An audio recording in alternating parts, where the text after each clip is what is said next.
किस्मत सवारी में आपका स्वागत है। मैं हूं आपकी होस्ट एंड दोस्त खुशबू जैन और हमारे साथ है भारत के सुप्रसिद्ध ज्योतिषाचार्य आनंद जी। नमस्ते आनंद जी। नमस्कार खुशबू जी। नमस्कार दर्शकों, जैसे कि हमारी चर्चा चल रही थी शुक्र ग्रह के बारे में और शुक्र ग्रह का कुंभ के साथ क्या कॉम्बिनेशन होता है, लेकिन उस बात को आगे बढ़ाने से पहले, उस चर्चा को आगे बढ़ाने से पहले हम आपको बताना चाहेंगे कि ये जो कार्यक्रम है वो सिर्फ आप ही के लिए बनाया गया है, आपकी समस्याओं का समाधान करने के लिए। जी हाँ, वो कोई भी समस्या हो सकती है, या नौकरी पाने से संबंधित हो सकती है, या नया व्यापार स्टार्ट करने से संबंधित हो सकती है, या व्यापार में कोई भी रुकावट आ रही है, तो हमारी स्क्रीन पे जो नंबर फ्लैश हो रहा है उस पर संपर्क करने से आपकी हर समस्या का समाधान आनंद जी जरूर और बहुत जल्द करेंगे। तो आनंद जी, हम बात कर रहे थे शुक्र ग्रह के बारे में। कल हमने कुंभ राशि के बारे में शुक्र ग्रह के साथ क्या कॉम्बिनेशन होता है थोड़ा जाना था, थोड़ा उसके बारे में आप हमें और बताइए और हमारे दर्शकों को बताइए कि कुंभ राशि के साथ शुक्र ग्रह का कैसा क्या कॉम्बिनेशन। जैसे कि हम नित्य प्रतिदिन शुक्र के विषय में चर्चा कर रहे हैं। शुक्र मित्रों मैनेजमेंट है। शुक्र की कई विशेषताएं बताई हैं। शुक्र को अलग अलग एंगल से हमने आपको अलग अलग समझाने का प्रयास किया, क्योंकि एक आदमी के हजारों लोग हो सकते हैं। वो किसी का बेटा हो सकता है, किसी का पति हो सकता है, किसी का भाई हो सकता है, किसी का मित्र हो सकता है। एक आदमी के हजारों रूप होते हैं। कहीं वो डॉक्टर हो सकता है, किसी का मरीज हो सकता है, कहीं किसी का व्यापारी हो सकता है। बहुत सारे एक आदमी के हजारों लोग होते हैं। उसी तरह जीवन में कुंभ के भी हमने, शुक्र के भी हमने अलग अलग एंगल से आपको अलग अलग ट्रिक से समझाने का प्रयास किया। अब प्रश्न ये उठता है कि हमने आपको 12 राशियों के साथ तालमेल बिठाने का प्रयास किया। इसी के अंतर्गत हमने आपसे लगातार कुंभ विषयों की चर्चा करी। तो कुंभ ऋषभ के जो राशि थी उसके कॉम्बिनेशन के संबंध में हमने आपको बताया कि सबसे पहले तो ये ध्यान रखिए कि कोई राशि कमजोर नहीं होती और कोई राशि पावरफुल नहीं होती। समय के साथ यदि आज दिग्विजय सिंह को अवसर मिला तो दिग्विजय सिंह सीएम बन गया, शिवराज को अवसर मिला, शिवराज सीएम बन गया, कल नरेंद्र सिंह तोमर जी को अवसर मिलेगा, नरेंद्र सिंह तोमर जी बन जाएंगे। और ये तो क्रम जिंदगी का चलता ही रहता है। ये ऊपर चढ़ना भी है और गिरना भी है, प्रकृति का ये नियम है। तो ये परिवर्तन स्वतः ही होते रहते हैं, प्रकृति परिवर्तन कराती रहती है। अब परिवर्तन क्यों होता है? क्योंकि मित्रों कोई भी आया है उसको जाना पड़ेगा। तो ये प्रकृति का यथायथ सत्य है। तो जो ऊपर चलेगा वो नीचे आएगा। अब इसके लिए चाहे राजा हो, रंग हो, कोई भी हो, नियम कानून कायदे ऊपर वाले के लिए बराबर होता है। किसी के लिए छोटा कानून और किसी के लिए बड़ा कानून ऐसा नहीं होता है। हाँ, ये हो सकता है कि व्यक्ति अपने पावर का दुरुपयोग करके उस समय के लिए, थोड़े समय के लिए खुश हो जाता है और जैसे किसी ने किसी को मार दिया और मार करके अदालत में रिश्वत देके और कानून से बच गया, लेकिन ईश्वर उसकी सजा निश्चित रूप से देता है। इस जन्म में नहीं, अगले जन्म में देता, लेकिन देता है। इसमें कोई शक नहीं, कोई दो राय नहीं। 2 मिनट के लिए आपको लगता है कि सत्य हार गया, असत्य की जीत हुई है, लेकिन वास्तव में मित्रों ऐसा आपको लगता है, लेकिन सच्चाई कुछ और होती है। क्योंकि मित्रों हम एक दूसरे को लेकर के एक दूसरे की ईर्ष्या भाव रखते हैं, उसका इतना अच्छा, मैं इतना, और जब आपका मित्र बराबरी करता है आपसे नीचे वाला, अरे वो इतना, आप मैं नीचे, यानी सब एक दूसरे का मूल्यांकन एक दूसरे से करते हैं। व्यक्ति को दूसरे की घरवाली बहुत अच्छी लगती है, खुद की घरवाली अरे नहीं कैसे ही, दूसरे का कहना फट कहना से मानता है, लेकिन अपने खुद का नहीं मानता। तो क्या होता है कि हम मृग की तरह, जैसे मृग जो रहता है उसके अंदर कस्तूरी रहती है और वो निरंतर भटकता रहता है, निरंतर कहीं ना कहीं उसके अंदर उस मृग की खुशबू इतनी तेज आती है कि उस खुशबू के आधार पर पूरे जंगल में उचकता है, उचक के पूरा भटकता रहता है। उसको मित्रों ज्ञान नहीं होता कि वो जिसकी खुशबू आ रही है उसके अंदर है, उसके पेट के अंदर है। उसी तरह हम भी निरंतर भटकते रहते हैं, भागते रहते हैं और निरंतर भागते, क्योंकि हमारे पेट के अंदर, हमारे आत्मा के अंदर, हमारे मन के अंदर, हमारे शरीर के अंदर, ऐसी हमारे मस्तिष्क के अंदर इतना ज्ञान है कि हम बेवजह भटकते रहते हैं। बेवजह मृग तृष्णा के चक्करों में फंस करके हम अपने समय की बर्बादी, धन की बर्बादी और पूरे अपने व्यक्तित्व की बर्बादी करते रहते हैं। मित्रों, यदि हम स्थिर होकर के, मित्रों बहुत महत्वपूर्ण बात बताने जा रहा है कि यदि हम स्थिर होकर के, यदि हम सोचें कि हम क्या हैं और हमें क्या होना है, हम हमारा उद्देश्य क्या है, हमारा लक्ष्य क्या है, कल हम क्या थे, आज हम क्या है, तो कल हमें क्या होना है। ये टारगेट यदि आपका समझ में आ जाए, अचीवमेंट अचीवमेंट की मुझसे इतना अचीवमेंट करना है। तो ग्रह अपनी जगह काम करते हैं, प्रकृति अपनी जगह काम करती है, ईश्वर अपनी जगह काम करेगा। ग्रह से आपने यदि हमने ऐसी ऐसी कहानियाँ सुनी है मित्रों कि दो लोग ज्योतिष के पास पहुंचे, उन्होंने कहा तू तो राजा बनेगा और तू तो और परेशान होगा, तेरे भाग्य में कुछ नहीं। और इस समय तू राजा, दो दोस्त गए और उन्होंने बोला साहब ज्योतिष के पास, तो उसने बेफिक दोनों की इतने समय बाद अब राजा बन जाओगे, इतने समय के बाद भिखारी बन जाओगे। अब जो राजा था, जिसके भाग्य में राजा वाला योग था, वो दे अय्याशी में लग गया, दे गलत काम में लग गया, दारू और उसमें लग गया। और जो इसके भाग्य में बिल्कुल गरीबी लिखी थी, बोला इतने समय बाद आप गरीब हो जाओगे, तो उसने रात। दर्शक हमारे साथ लाइन पे जुड़ रहे हैं। हेलो जी, नमस्ते, कहाँ से बोल रहे हैं आप? मैं बोल रहा था भोपाल में। जी, भोपाल में कहाँ से बोल रहे हैं आप? कोलार से बोल रहे हैं। जी बताएं, आप अपनी डेट ऑफ बर्थ और समय बताएं हमें। मैं तो अपने बच्चे का पूछना था। 4/4/2007। 4/4/2007। नाम है वेदांत। महाराष्ट्र में जन्म है, रात्रि 10:20 महाराष्ट्र में जन्म हुआ है। शिक्षक एक मिनट, महाराष्ट्र में इनका जन्म हुआ है। वरुण रात्रि 10:20। रात्रि 10:20 में इनका जन्म हुआ है। वरुण आ जाए। वरुण तहसील जिला है क्या है? वरुण तहसील है, जिला क्या है?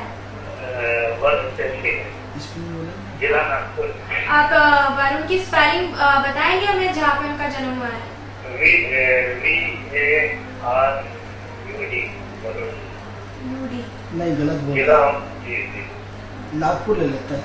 महाराष्ट्र, वरुण महाराष्ट्र में है। नागपुर से कितने किलोमीटर है? नागपुर से जिला होता है। आप स्पेलिंग गलत बोला, हमारा लैपटॉप में ले रहा है। जिला कौन सा है? नागपुर। जिला नागपुर है, नागपुर ले लेते हैं। नागपुर वहाँ से कितने किलोमीटर है? जिला अमरावती है उसका। जिला अमरावती। वही हमारा वो लेगा। वरुण जिला अमरावती। आगे महाराष्ट्र। जी, क्या जानना चाहते हैं? इसकी उच्च शिक्षा कैसी रहेगी और आगे का भविष्य? जी, इनकी शिक्षा तो आप हमें टीवी स्क्रीन पे देखिए, हम आपके बच्चे के बारे में बताने वाले हैं, वेदांश के बारे में। तो आप हमें टीवी स्क्रीन पे बने रहिए। तो मित्रों, हम आपको वेदांत के बारे में बता रहे। तो चर्चा चल रही थी कि दो लोग अपने ज्योतिष के पास। हेलो हेलो हेलो, हाँ बोले। हेलो जी, बोलिए। आप आपकी आवाज हम तक आ रही है। आप कहाँ से बोल रहे हैं? जी, भोपाल में। भोपाल में कहाँ से बोल रहे हैं आप? शाहपुरा से। जी, शाहपुरा से बोल रहे हैं। आप अपने बारे में जानना चाहते हैं कि अपने फैमिली मेंबर्स के बारे में जानना चाहते हैं? अपने बारे में जानना। जी, क्या नाम है आपका? मेरा नाम नीलेश। आप अपनी डेट ऑफ बर्थ बताइए। डेट ऑफ बर्थ 25 अगस्त 1992। 25 अगस्त 1992। जी। समय 7:45 रात के। 7:45। 7:45 रात के। कहाँ पे हुआ है आपका जन्म? सनावद। जी, सनावद। WAD। सनावड़। पंजाब में? नहीं, इंडिया में। सनावद नहीं, इधर MP में सनावद। इंडिया में सनावड़ है। एक बार और बोले स्पेलिंग।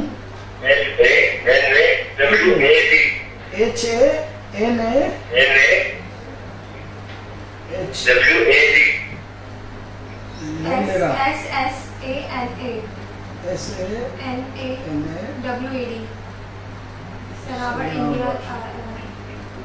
सनावर पंजाब ले रहा है, सनावर इंडिया ले रहा है। सनावड़ इंडिया में हुआ है इनका जन्म। MP में कहाँ पे है ये सनावर? MP में खरगोन के पास पड़ता है। खरगोन के पास। खरगोन डाल दें? ये सनावद का ऑप्शन आता है SANA। नहीं ले रहा। ये डाल दीजिए सनावर्ड इंडिया जो इंडिया है। सनावर इंडिया दूसरा हुआ है, सनावर्ड हुआ है, सनावर। नहीं सनावर्ड ही बोल रहे हैं, दीप आ रहा है लास्ट में। चलिए स्टेट कुछ नहीं आ रहा उसमें। खरगोन वहाँ से कितने किलोमीटर है? खरगोन से तो अराउंड 150 किलोमीटर है। और कोई नजदीकी शहर? नजदीकी शहर ओंकारेश्वर। ओंकारेश्वर।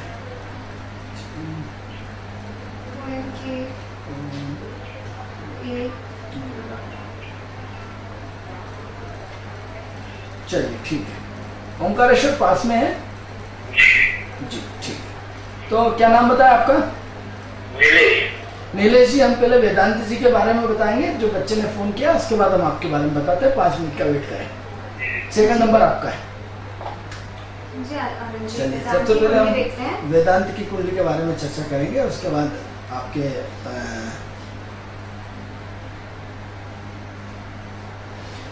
ऐसा है वेदांत जी, जो आपने हमें कोलार से फोन किया है, यह बच्चा बहुत गुस्से का तेज है, बहुत जिद्दी है, बहुत गुणी है और बहुत मेहनती भी है, बहुत एक्टिव भी है और एनर्जी का फ्लो बहुत ज़्यादा है। सबसे पहले तो अभी जब 7 साल का बच्चा है जी, और 7 साल के बच्चा का जो आप पूछना चाह रहे हैं वेदांत जी।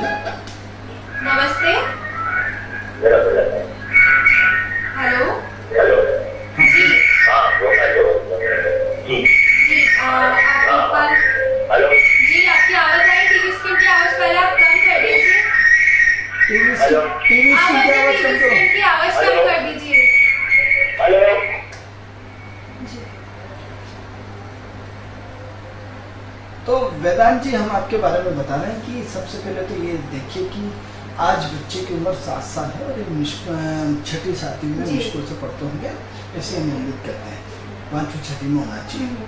अब प्रश्न ये उठता है आपका कि आप जो भविष्य के बारे में उसका पूछना चाहते हैं, तो सबसे पहले हम आपको बताना चाहते हैं कि 4 साल बच्चा अपने माँ के भविष्य में जीता है, जी। 4 साल अपने पिता के भाग्य पे जीता है और 4 साल फिर खुद के भाग्य पे भाग्य जीता जीता है। है। और ऐसा हम कई बार दर्शकों आपको बता चुके हैं और 13 साल से इसका अपना इंडिविजुअल भाग्य शुरू होता है। अब महत्वपूर्ण आपने करियर का प्रश्न किया, तो आज जो समाज में टेक्नोलॉजी लगातार चेंज होती जा रही है। और इतनी ज्यादा टेक्नोलॉजी चेंज होती जा रही है कि निरंतर परिवर्तन का दौर है। हेलो जी, हेलो हाँ, आप कहाँ से बोल रहे हैं? भोपाल में? मैं भोपाल से बोल रहा हूँ, सिंधी कॉलोनी। जी जी जी, आप अपने बारे में जानना चाहते हैं या किसी और के बारे में जानना चाहते हैं? अपने बारे में। जी, तो आप अपनी डेट ऑफ बर्थ हमें बताइए। जी? आपका जन्म दिनांक हमें बताइए और जन्म समय बताइए। 23/10/1905। 23/10/1905। 23/10 23/10/1960 दिन दशहरा। समय समय समय का तो मुझे रात के 12 के बाद। 12 के बाद कितनी? 12 के बाद कितने बजे? 12 से 1 के बीच में कितने बजे होगा आपका जन्म? अब मम्मी तो साल तो नहीं है, और मुझे इतना पता है, मेरी मम्मी बोलती है दशहरे की रात को हुए थे। 12 के बाद देखते हो क्या? जी, 12 के बाद देख लेते हैं। 12 के बाद 1 बजे, 2 बजे, 3 बजे, 4 बजे, सुबह 5 बजे तक कितनी बजे देखें? जी, तो आप ये बता दीजिए कि 12 से 1 के बीच में हुआ है, कब हुआ है आपका जन्म? 12 और 1 के बीच मान लो। 12 के बीच में मान लेते हैं, 12:30 मान लेते हैं। देखिए ऐसा है, मानने वाला ये कैलकुलेशन नहीं होता है। एक नंबर बोल दीजिए आप, हम उसके आधार पर आपको बता देंगे। अपनी आवाज क्लियर नहीं आ रही तो हेलो। एक नंबर बोल दीजिए आपका, जो एक नंबर भी नहीं आता। कोई सा भी एक नंबर बोल दो जो आपको अच्छा लगता है। नहीं। बस 9 बोल दिया। आप थोड़ा सा आप वेट करें, 2 लोग हमारी प्रतीक्षा में। तीसरा नंबर आपका है, हम आपको बता रहे हैं। तीसरा नंबर आपका इंतजार करें। और साइड जी जी, आनंद तो हम वेदांत जी आपके बारे, बच्चे के बारे में वेदांत जिसकी हम चर्चा कर रहे हैं इसके बारे में बता रहे हैं। तो सबसे पहले तो जो बच्चे का जो भाग्य है वो 12 साल के बाद प्रारंभ होता है। अब प्रश्न ये होता है कि ज़माना लगातार कंपटीशन है, नहीं तो आपको सिर्फ अपने बच्चे की अच्छी परवरिश करिए, उसको ध्यान दीजिए, पढ़ाई पे ध्यान दीजिए, क्योंकि करियर तो उसका हमें अच्छा दिख रहा है, बहुत एक्टिव दिख रहा है, लेकिन आज नई चीज़ें आज जैसे नए कोर्सेस आते जा रहे हैं। अब इंटरनेट में सब 2G 3G 4G भी हो सकता है, 10GB तक आ जाए, यानी परिवर्तन इतना ज़्यादा हो रहा है कि जो विषय हम 10वीं से चेंज करने की बात कर रहे हैं आने वाले समय में बहुत कम से हो जाए। तो ये कंपटीशन का दौर है और इस कंपटीशन के दौर में निरंतर परिवर्तन होता जा रहा है। तो इसलिए जब बच्चा आपका 10th 11th 12th में पहुंचेगा तब हम उसके विषय के बारे में चर्चा करेंगे, उसके भविष्य के महत्वपूर्ण बारे में चर्चा करेंगे। अब प्रश्न ये हो रहा है कि आज के ज़माने में पढ़े लिखे तो हर व्यक्ति हो रहा है। क्यों हो रहा है? क्योंकि वो साक्षरता वाला पूरा का पूरा सिस्टम जो निराक्षर था वो खत्म हो गया। क्योंकि आप ये हो रहा है कि घर में चाचा काका बाबा अड़ोसी पड़ोसी सब पढ़े लिखे हैं, हर व्यक्ति पढ़ा लिखा, सरकार करोड़ों अरबों रुपए से कार्य कर रही, शिक्षा के ऊपर खर्च कर रही। तो अब तो ये सिस्टम ये हो गया है कि फेल तो 5वीं 8वीं तक तो फेल तो बच्चों को करते ही नहीं तो है। ऐसी कंडीशन में क्या है कि बच्चे की शिक्षा तो 8वीं तक तो मुश्किल हो ही रही, बस ये है कि अभी उसके गुस्से पे कंट्रोल कराइए, वो थोड़ा सा कन्फ्यूजन रहता है, उसको थोड़ा सा बार बार मन उसका उच्चाटन होता है, उसको निरंतर पढ़ाते रहिए। इसके अलावा इसके अपने कमाई का 2% हिस्सा दान करो और इसके हाथ से छोटे छोटे बच्चे उनको जो गरीब बच्चे रहते हैं उनको हाथ कपड़े जूते मोजे दिलवाओ, तो इसका दिमाग ऑटोमेटिक पढ़ाई का तेज हो जाएगा। तो सबसे पहले तो छोटे बच्चे भगवान के रूप होते हैं, उनका भविष्य नहीं पूछना चाहिए। हाँ, कोई यदि समस्या है वो अलग चीज़ है। तो अभी तो आप थोड़ा सा मन का अस्थिरता बच्चे में बहुत ज़्यादा है, कन्फ्यूजन बहुत ज़्यादा है, पढ़ता नहीं है, थोड़ा सा इसके माँ से बोलें कि उसको बड़े प्यार से डील करें, उसको जो मांगे उसको दे दो, दे करके उसको प्यार से काम लो, आने वाला भविष्य उसका बहुत अच्छा है। क्योंकि मित्रों हम कई बार आपको बता चुके कि इंजीनियर की वैल्यू खत्म होने वाली है आने वाले 10 सालों में। नई टेक्नोलॉजी, नई शिक्षा, नया सब स्वरूप बदलने वाला है। तो इसलिए हम कहते हैं कि आपका बच्चा इंजीनियर बनेगा तो इंजीनियर डॉक्टर की सारी चीज़ें नए रूप में पैदा हो जाएगी। ये कह सकते हैं कि हम टेक्निकल फील्ड में जा सकते हैं, टेक्निकल की नई और परिभाषाएं आती जाएंगी जिसको, तो इसलिए थोड़ा सा वेट करें। हम आपसे जुड़े हुए हैं, हमारे नंबर आपके पास है। भविष्य में आप इसमें जब बच्चा बड़ा हो जाए तब इसके बारे में और डिटेल बात करेंगे। फिलहाल इसका प्यार से इसको काम में बच्चे को डील करिए और तो अच्छा रहेगा। जी आनंद जी, अब बढ़ते हैं नीलेश जी की कुंडली की तरफ। जी, तो इन्होंने हमें कोलार से फ़ोन किया था पहली वाली कुंडली में। अब हम सेकंड बात कर रहे हैं जो सिंधी कॉलोनी से। नहीं 25/8/1992 7:45 शाम का, जिन्होंने गुलमोहर से कहाँ से फोन किया था, जिनका नाम नीलेश है। तो ओंकारेश्वर के पास में जिन्होंने वो बताया था।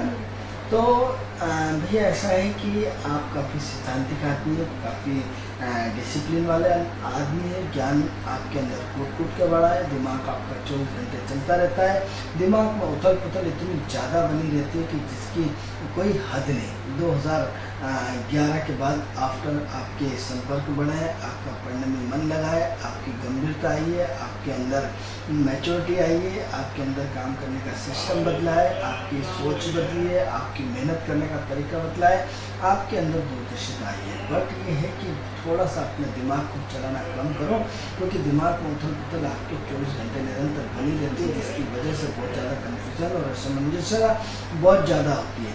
इस वक्त जो हम आपका भविष्य देख रहे हैं बहुत अच्छा है और बहुत अच्छी फील्ड में जाने की संभावना है। इसमें यदि आप इसमें बैंकिंग की तैयारी करते हैं, यदि बैंकिंग के साथ साथ यदि सीए की तैयारी करते हैं, सीए के अलावा आप मैनेजमेंट की तैयारी करती हैं, एमबीए की तैयारी करते हैं, तो ये आपके लिए बहुत अच्छा रहेगा। क्योंकि ये लाइन आपके लिए बहुत हमें अच्छी लाइन दिख रही है। और इन्हीं लाइनों में जिसमें मैनेजमेंट पार्ट होता है, होटल का मैनेजमेंट होता है, किसी चीज़ का मैनेजमेंट हो सकता है, यदि आप मैनेजमेंट वाली लाइन में जाते हैं तो बहुत अच्छा रहेगा। क्योंकि आपकी कुंडली में टोटल दिमागी वर्क होगा। 2 तरह की मेहनत होती है मित्रों, एक दिमाग से और एक हार्ड वर्क। तो आपको टोटल दिमाग से खेलना है, दिमाग से काम करना है, जोड़ घटाव से काम करना है। तो आपका भविष्य आने वाले समय में हमें बहुत अच्छा लग रहा है।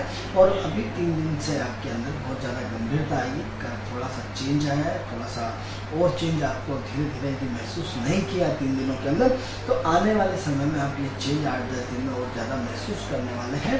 तो संघर्ष जो आपका 2011 तक काफ़ी संघर्ष रहा, लेकिन अब संघर्ष की स्थिति पूरी चेंज हो गई है। अब टोटल आपका मैच्योरिटी उल्टी धीरे धीरे आना शुरू हो गई है, बातें आप बहुत ज़्यादा करते हैं, काम बहुत करते हैं, ये सबसे गंदी आदत आपकी है। तो इसलिए अपने उल्टा कर दीजिए मित्रों। बातें कम करिए, काम ज्यादा करिए। नहीं, बातें करना ही नहीं है आपको अपना। आप हमने साहब इंदौर जाएंगे, बॉम्बे जाएंगे, फलाने क्या मिलना अगले को, अरे हो क्या आ जाओ। अब उसको जैसे हम जा रहे हैं, प्लान बनाना सब, कल सुबह से मुझे ये करना है, वो करना है, इधर जाना उधर, अरे उससे अगले को क्या मिलेगा? उससे ना आपका भला हो रहा है ना अगले का। आपको जहाँ जाना हो क्या आ जाओ।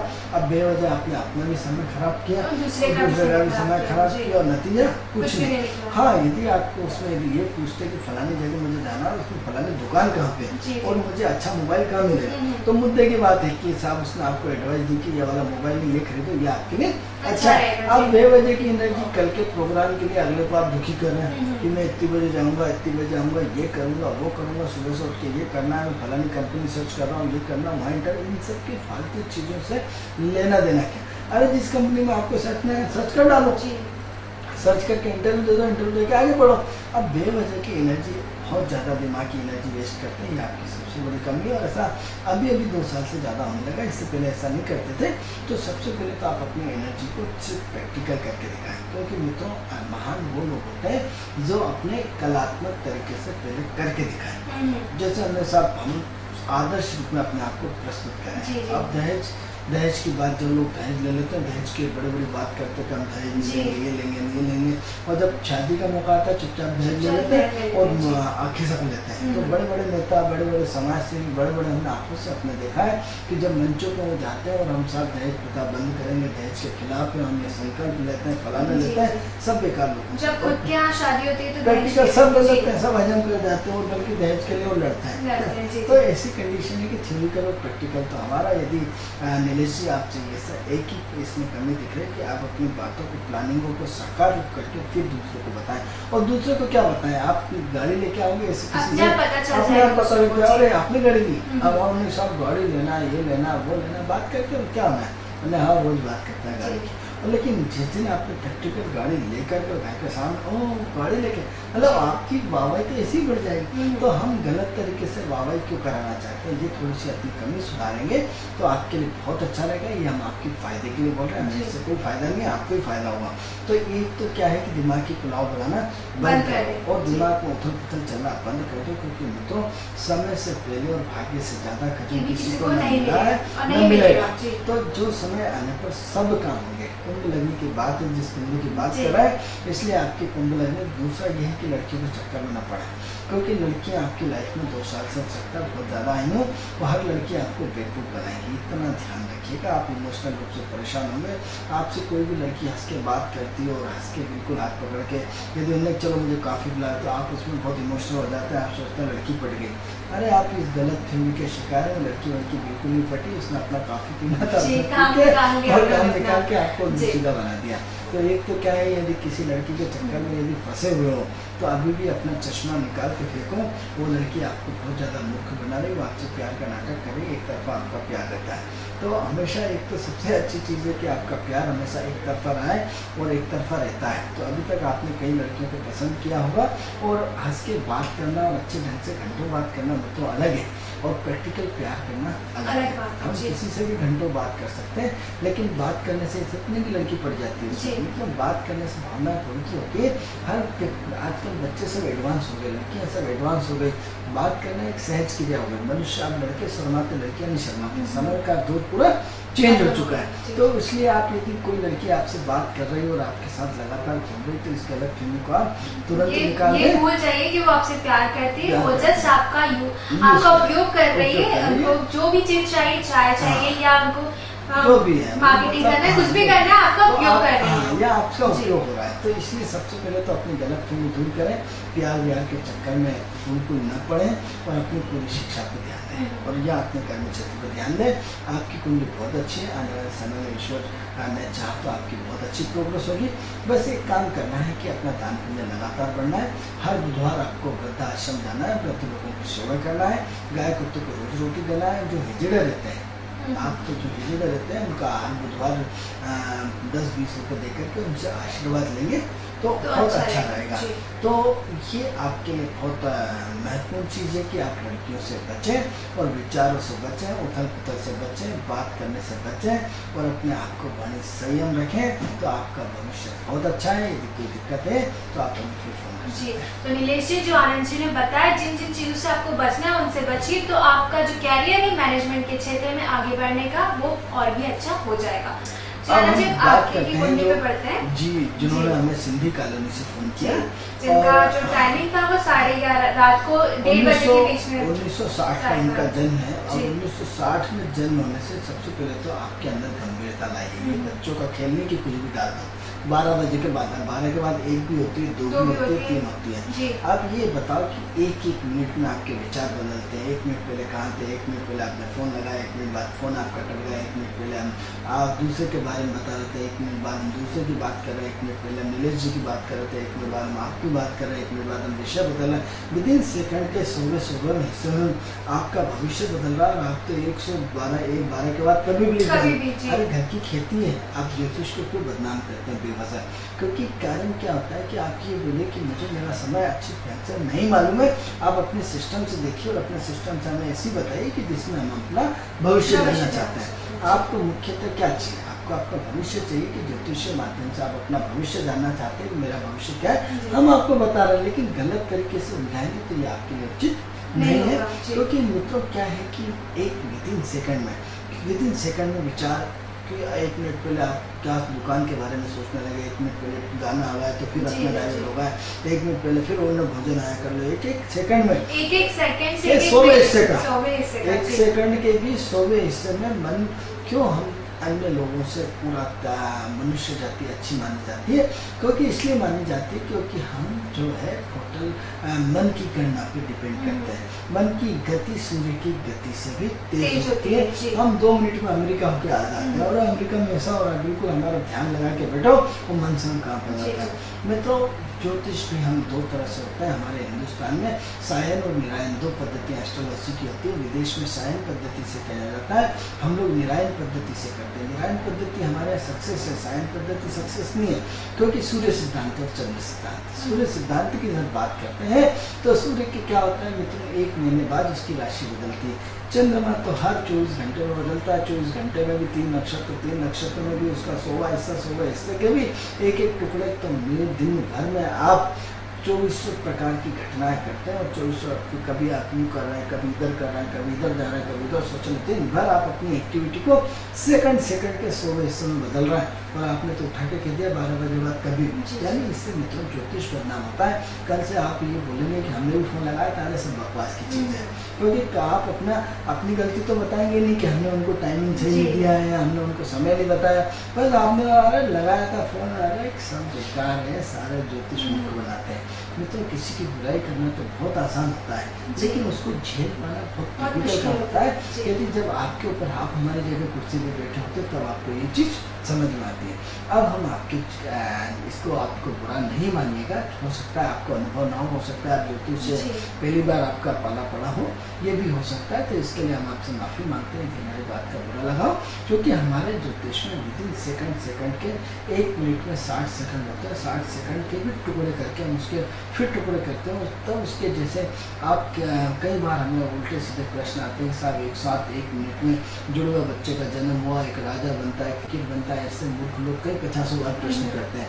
अब जिसका जो विषय नहीं है आप उसके बारे में क्यों तर्क कुतर्क करते हो?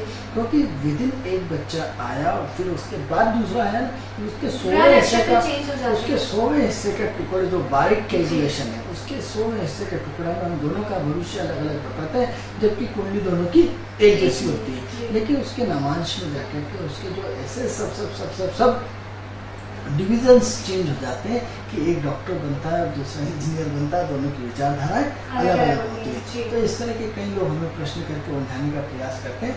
तो आपके भविष्य के बारे में हम मित्रों, जिसने आपने सिंधी कॉलोनी से फोन किया, हम आपको बताना चाहते हैं कि एक तो आपके जीवन में बहुत ज़्यादा उतार चढ़ाव होता है, बहुत ज़्यादा अप एंड डाउन्स होते हैं, आपकी life total up and downs है, और कब आप बहुत ज़्यादा मूडी आदमी, कब किस चीज़ से खुश हो जाए, कब किससे आपको दुखी हो जाए, आपका कोई भरोसा नहीं है। दिमाग आपका चलता रहता है, दिमाग में कहीं ना कहीं उथल पुथल बहुत ज़्यादा है। तो कहीं ना कहीं एक तो सबसे गंदी आदत है आपकी कि एक तो आप मजाक कर लेते हैं लेकिन मजाक आपसे सहन नहीं होती है। ये सबसे गंदी आदत है, आप सहन करना सीखिए, क्योंकि सबसे मजाक कर लेता है। आपने किसी से कुछ भी कह दिया, कोई दिक्कत नहीं, यदि आपसे कोई कुछ कहता है तो आपको बहुत कला की मुझे लगती है। तो सबसे पहले सहन करना सीखिए, मजाक तभी करें जब सहन करने की शक्ति आपके पास हो। एक तो क्या आपके अंदर मजाक सहन करने की शक्ति नहीं है, दूसरा ये है कि दिमाग में उथल पुथल आपके बहुत अच्छे हैं, यूँ आप बहुत अच्छे आदमी, बहुत सिद्धांत को जितनी चादर होती है उतनी फैलाने की कोशिश करते हो। दिमाग में बिल्कुल व्यापार की 24 घंटे उथल पुथल आपके चलती रहती है। पूरी तरह एनर्जेटिक आदमी हो, हार मानने वालों में से नहीं हो।